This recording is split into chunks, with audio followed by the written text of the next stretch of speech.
Welcome to this week's edition of Sun News at Noon. I'm Ben Dawson. And I'm Keziah Philpott. Thanks for tuning in.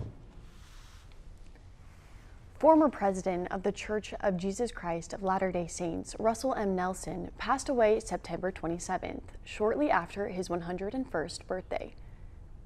Nelson served as the prophet of the church for over 6 years. Utah Senator Mike Lee released a statement saying, "For as long as I've known him, he's come to personify the kind of faith and quiet confidence that tends to be the constant companion." The church said that the choosing of the new president will happen after Nelson's funeral on October 8th. A Holocaust survivor featured in a Utah Tech documentary has passed away. Ben Lesser died last Tuesday at the age of 97. Utah Tech students volunteered to help make a documentary about the life and message Ben Lesser has. The documentary's name is Commit to Living a Life That Has a Meaning, a Life That Matters. The documentary has released and shown at film festivals in southern Utah and Las Vegas. And this is my mission, really, to keep this world from acquiring amnesia. Just to give you an idea of what happened, we were being shuttled back and forth for 3 weeks without food or water. Can you imagine 3 weeks in a kettle car with 80 people in each kettle car? Remember the Holocaust. His message for everyone is, living a life that matters to me is teaching the world good. The difference between good and bad is stopping hatred. Love thy neighbor. Live side by side and appreciate our differences rather than hate them.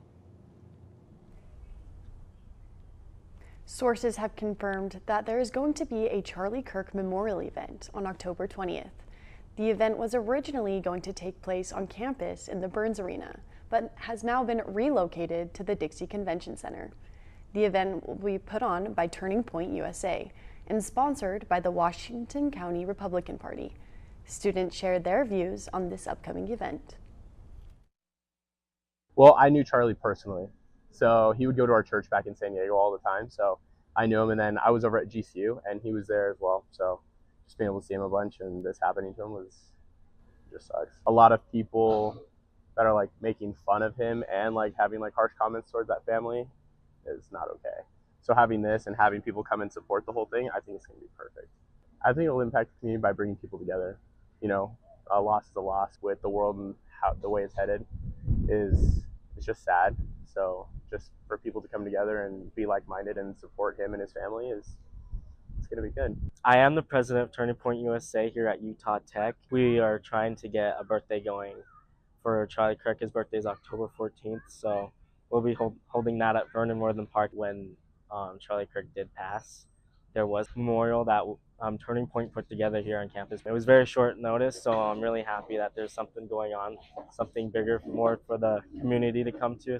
I think it's kind of a big deal because it is a local thing. I think it's good for the student body to get to experience that. I think it's kind of a necessary thing since it happens so close to. The St. George mayoral debate is set for October 13th from 6 to 8 p.m. at the Eccles main stage on campus. The candidates include incumbent Mayor Michelle Randall and current City Council member Jimmy Hughes, who made it through the Republican primary in August. The candidates will discuss key issues including water resources, increased housing costs and overall cost of living, police and public safety, and more. Population projections predict Washington County will top 500,000 residents by 2050. City leaders say the next mayor's decisions will shape that growth, impacting residents and college students alike. Any resident of St. George who is 18 or older that has been a resident for at least 30 days prior to the election can vote in the upcoming election.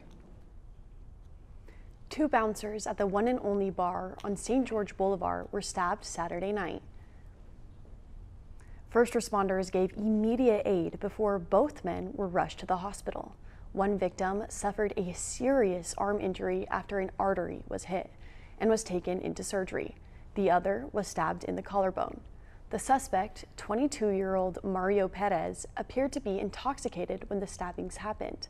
Perez faces 2 second-degree felonies and 6 misdemeanor charges.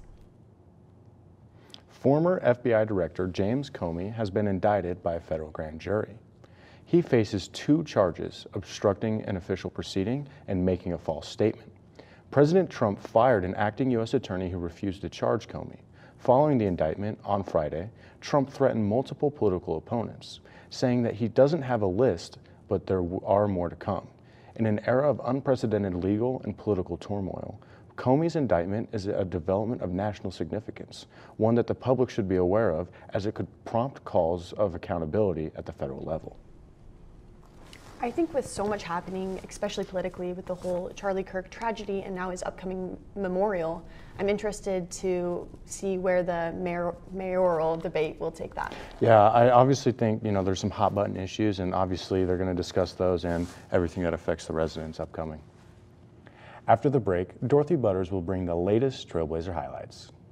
If you haven't seen Utah Tech University lately, chances are you haven't seen it at all. With hands-on polytechnic learning across 300 academic programs, 30 new and renovated state-of-the-art facilities, the most affordable university tuition in the state, and 300 days of sunshine, why look anywhere else? Discover why Utah Tech was recently named one of Education Magazine's 10 prominent universities and colleges to watch. Join us and experience the active learning, active life difference at Utah Tech.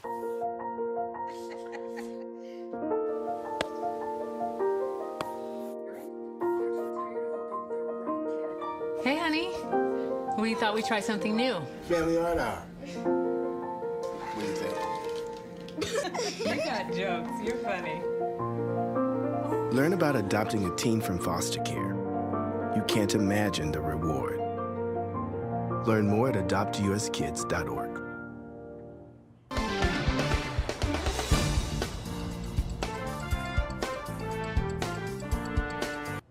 Women's volleyball swept rival Southern Utah University Thursday.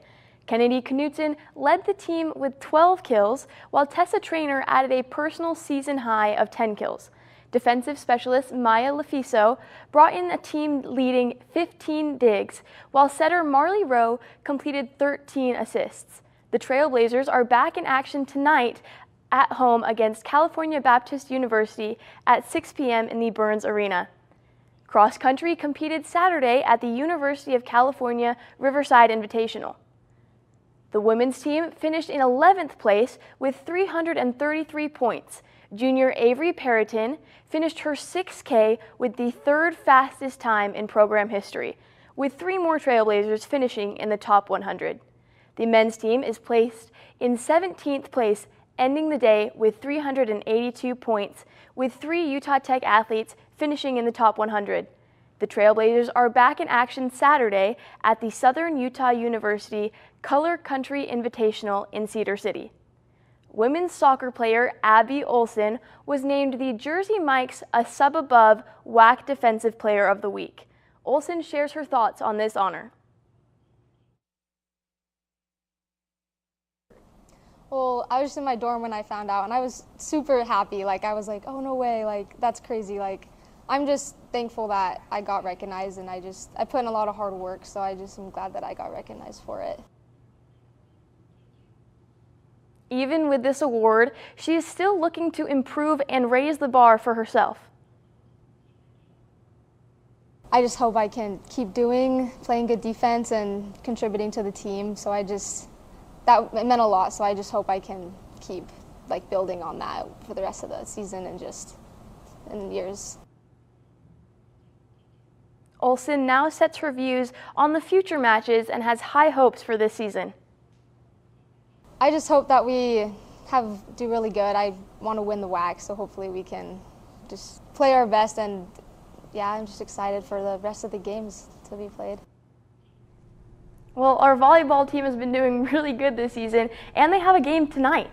Yeah, especially with the Queen's sweep that they just had against SUU. I'm excited to see what happens in this game. Yeah, hopefully they win and keep their momentum into WAC play. That's it for this week's edition of Sun News at Noon. We will see you here in 2 weeks after fall break. Have a great week, Trailblazers.